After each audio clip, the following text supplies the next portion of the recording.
2024 MCQ 27வது MCQ இந்த வீடியோவில் பார்ப்போம். அந்த MCQ இதான MCQ கேள்வி இருக்கு. ஒரு செறிந்த அமோனியம் கரைசலை கொண்ட ஒரு போத்தல் சுட்டுத்துண்டில் பின்வரும் தகவல் காட்சிப்படுத்தப்படுகின்றன. அமோனியாவின் அளவு 30.0% திணிவுக்கு ஏற்ப அடர்த்தி 0.85 கிராம் சென்டிமீட்டர் -3. இந்த அமோனியா கரைசலில் 400 சென்டிமீட்டர் கியூப் எடுத்து H2SO4 சல்பூரிக் அமிலத்தோட முற்றாக தாக்கம் புரிய செய்யப்படும் போது உண்டாகத்தக்க அமோனியம் சல்பேட்டின் அளவு இப்போ விட தந்துருக்குறாங்க. நம்ம இப்போ கணிச்சு பார்ப்போம் எவ்வளோன்னு சொல்லி.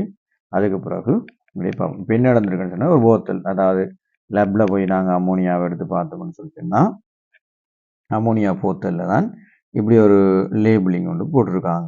லேபிள் ஒன்று போடப்பட்டிருக்கு. அந்த லேபிளில் உள்ள விடயம் இதுதான். அமோனியா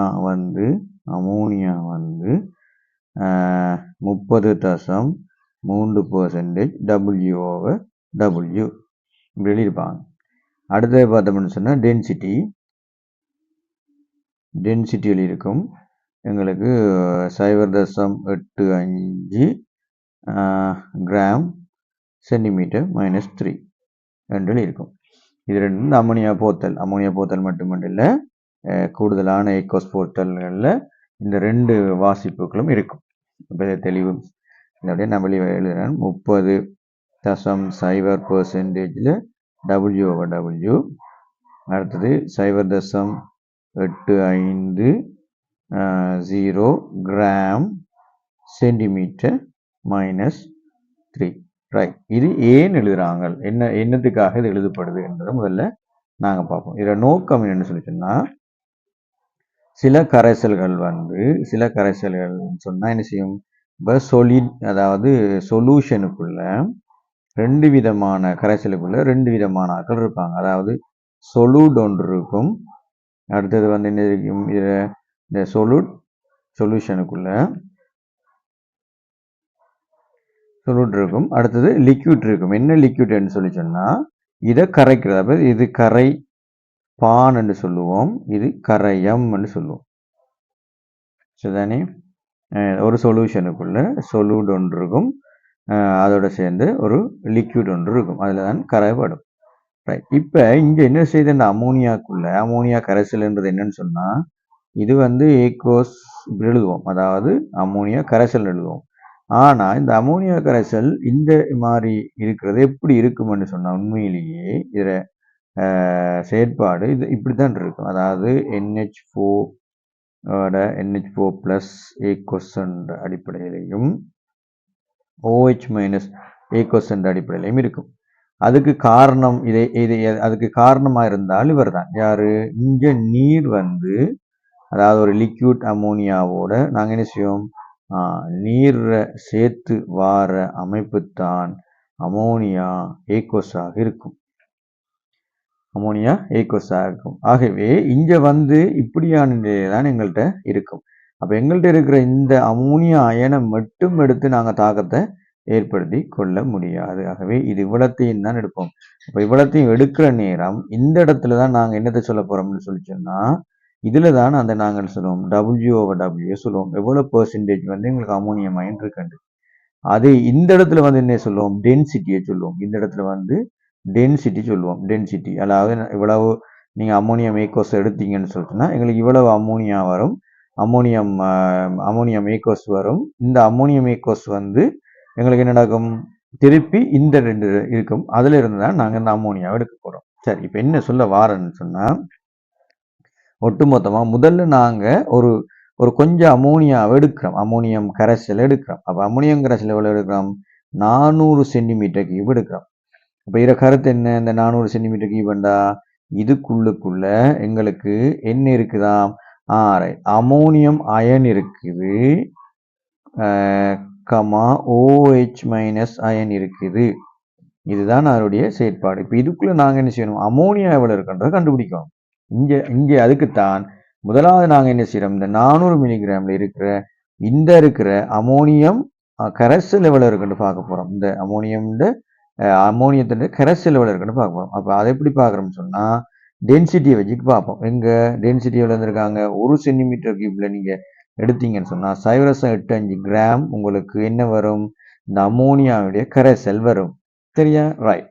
இப்போ அமோனியாவோட கரைசல் வரும். அப்போ அதை வச்சு நாங்கள் பார்த்தோம்னு சொன்னால் 1 சென்டிமீட்டர் கியூப் நீங்கள் எடுத்தீங்களாக இருந்தால் டென்சிட்டி படி 0.85 கிராம் என்ன இருக்கும், எங்களுக்கு அமோனியா ஏக்கோஸ் இருக்கும். தர எவ்வளோ எழுதுனீங்க, 400 சென்டிமீட்டர் கியூப்புக்கு எழுதுனீங்க.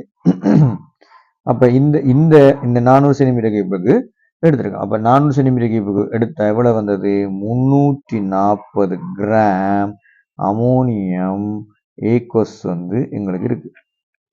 இனி இந்த இதில் இருக்கிற அமோனியம் அயன், அது அமோனியம் அயன் தான் நாங்கள் போய் தாக்கத்தில் ஏற்படுத்தும். அது அமோனியம் அயன் தான் அதை இதோட தாக்கத்தை ஏற்படுத்தும். ரைட். அமோனியம் அயன் எவ்வளவுக்கு வந்தது என்று பார்த்தோம்னு சொல்லிச்சுன்னா இந்த அமோனியம் அயன் ரைட். இப்போ எங்களுக்கு என்ன தேவை, இப்போ தான் WW தேவைப்படும். எத்தனை பெர்சன்டேஜ், 100 கிராம் இருந்தா இதில் கருத்து என்னன்னு சொல்லிச்சுன்னா 100 கிராம் அமோனியம் கரைசலுக்கு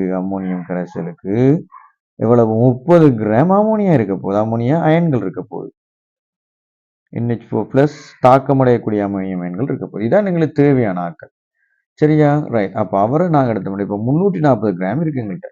அப்போ 340 கிராம் இந்த அமோனியா ஏக்கோஸுக்கு சரிதானே எவ்வளவு பார்ப்போம். இப்போ 100 கிராமுக்கு எங்களுக்கு தெரியும் 30 வீதம். அப்போ 30 கிராம் என்றால் 340 கிராமுக்கு எவ்வளவு. அப்போ இதை நாங்கள் எல்லாத்தையும் இதை வெட்டி போட்டு பெருக்கணும்னு சொல்லிங்கன்னா என்ன வெட்டப்பட்டுரும், 12க்கு 2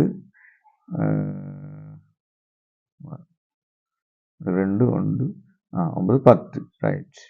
102 கிராம் எங்களுக்கு என்ன இருக்கும், அமோனியா ஏகோஸின் அயனாக இருக்கும். அமோனியன்ற தாக்கத்துக்குரிய அளவு இருக்கும், அமோனியாவோட அளவு இருக்கும். சரியா? இந்த அமோனியா அளவு எவ்வளவு மூலன்னு பார்ப்போம். அமோனியா அளவு எவ்வளவு மூலா இருக்குது. அப்போ அமோனியாவோட மூல் 102 கீழ் இதை நீங்கள் பெருக்கிறீங்க, இது 14, இதுக்கு 14, நைட்ரஜனுக்கு 3, அப்போ 17. அப்போ 17ஆல் பிரிச்சிங்கன்னா எங்களுக்கு 6 மூல் என்னவா இருக்கும், அமோனியா ஏக்கோஸாக எங்கள்கிட்ட கிடைக்கும். சரிதானே?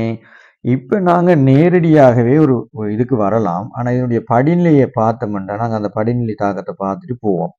அது எங்களுக்கு ஒரு பிரயோசனமாக இருக்கும். இனி வார கேள்வியோட என்ன செய்யறண்டாலும் இந்த அமோனியா அயன் இப்படித்தான் எங்களுக்கு என்ன செஞ்சிருக்கும்னு சொன்னாங்க, NH4+ ஏக்கோஸ் இது ஒரு சமநிலையில் அந்த இதுக்குள்ளேயே இருக்கும், இந்த அமைப்பு இருக்கும்.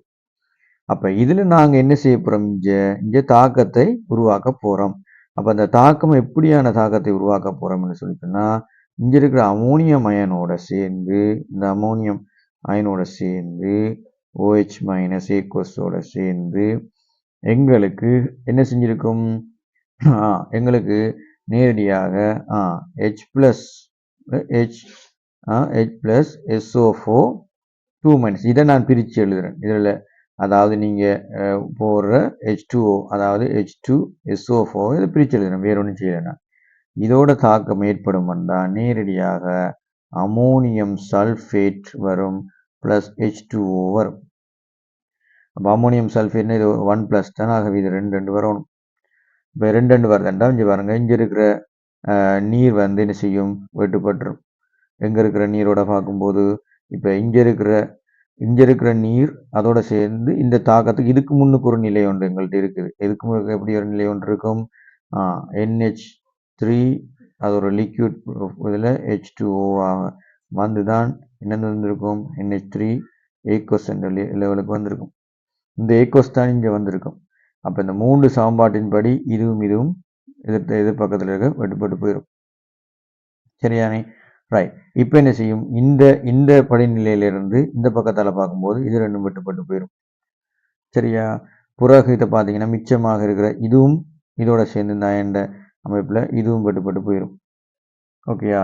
அப்போ இந்த 3 சமன்பாட்டையும் அடிப்படையில் வச்சு பார்க்கும்போது நேரடியாக எங்களுக்கு என்ன வரப்போகுது, ரைட், அமோனியா ஏக்கோஸ் மிஞ்சுது. சரிதானே? அமோனியா ஏக்கோஸ் மிஞ்சும். அது லிக்விட்டன் மீன் அமோனியா ஏக்கோஸ் அதோட சேர்ந்து இந்த ஒரு H ப்ளஸ் இங்கே ஒரு SO4 2 மைனஸ், அப்போ இதை H2SO4 எழுதலாம். சரியா, H2SO4 எழுதலாம். எழுதின பிறகு H2SO4 ஏகோசத்தான் இருக்கும். அதுவும் நேரடியாக கொண்டு போட்டிருக்காங்க, ஓரளவுக்கு இருக்கும் அந்த பெர்சன்டேஜ் வைஸ். அதுக்கு பிறகு என்ன, அமோனியம் தான் இருக்குது. அமோனியம் சல்ஃபேட் வந்து எங்களுக்கு கிடைக்கும். அப்போ இந்த அமோனியம் சல்ஃபேட் தான் எவ்வளவு தான் வரும்ன்றதான் இப்போ கேள்வி. அப்போ இதன்படி இதில் 2 பார்த்தா 2 வந்துடும். ரைட். அப்போ ஹைட்ரஜனை பார்த்தோம்னா 3 2 6 2 8 2 8 சரி. அப்போ 2 2 சரி.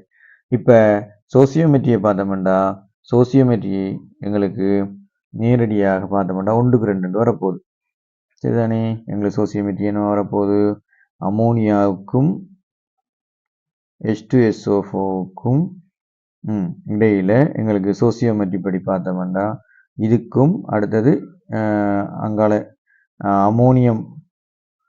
அமோனியம் கேட்டுகள் இதுதான். நான் இதை தேவையில்லை எங்களுக்கு, அது இருக்கட்டும், பரவாயில்லையா. அப்போ இதுக்கும் உள்ள சோசியோமெட்ரி பார்த்தோம்னா இதுக்கு 2க்கு இது 1க்கு ரைட், இது 1 2 வருது. சரிதானே, எல்லாத்துக்கும் 1 2 வரும். அப்போ சோசியோமெட்ரின்னு பீசமானம் இல்லையா. ரைட், சோசியோமெட்ரி வந்து இந்த வேர்ட் பாதிக்கிற காரணம் புத்தகங்கள் நீங்கள் வாசிக்கிற நேரம் உங்களுக்கு இது யூஸ் ஆகுமா. சோசியோமெட்ரி பீசமானம், இந்த சோசியோமெட்ரி எங்களுக்கு 2க்கு 1 கொண்டு வரும். ஆகவே எங்களுக்கு தெரியும் ஏற்கனவே இங்கே நாங்கள் 6 மூல் வந்திருக்குது அமோனியா. அப்போ 6 மூல் அமோனியான்னு சொன்னால் எங்களுக்கு 6 மூல் அமோனியான்னு சொன்னால் இவர் எங்களுக்கு என்ன இருக்கும், ஒரு மடங்கு 3 மூல் அமோனியம் இதாக இருக்கும். இப்போ இந்த 3 மூலன்றது எவ்வளோ நிறையன்று பார்த்தோம்னா அப்போ 3 தர இதனுடைய மொத்த மூலக்கூட்டு திணிவு கணிக்கலாம். கணிச்சோம்னு சொன்னால் இதில் வந்து 14 சக 4 இதை பெருக்குங்க 2 மடங்கு, அதோட சக 32 சக 64, மொத்தமாக இதை பார்க்கும்போது 132 வருது. அப்போ 3 தர 132 சமன் 396 கிராம் எங்களுக்கு என்னவா இருக்கும், அமோனியம் சல்ஃபேட்டு ஒரு ஆக்சுவலான நிறை எங்களுக்கு கிடைக்கும். அமோனியம் சல்ஃபேட்டு நிறை. இப்போ இந்த நிறை அதாவது 396 கிராம் தான் எங்களோட அமோனியம் சல்ஃபேட்டு நிறையாக இருக்கும். அமோனியம் சல்ஃபேட்டு நிறையாக இருக்கும். இது விடையில வந்து விடை வந்து 2வது விடையில இருக்கு. இந்த பெருமதி வந்து 396 கிராம் வந்து 2வது விடையா இருக்கு.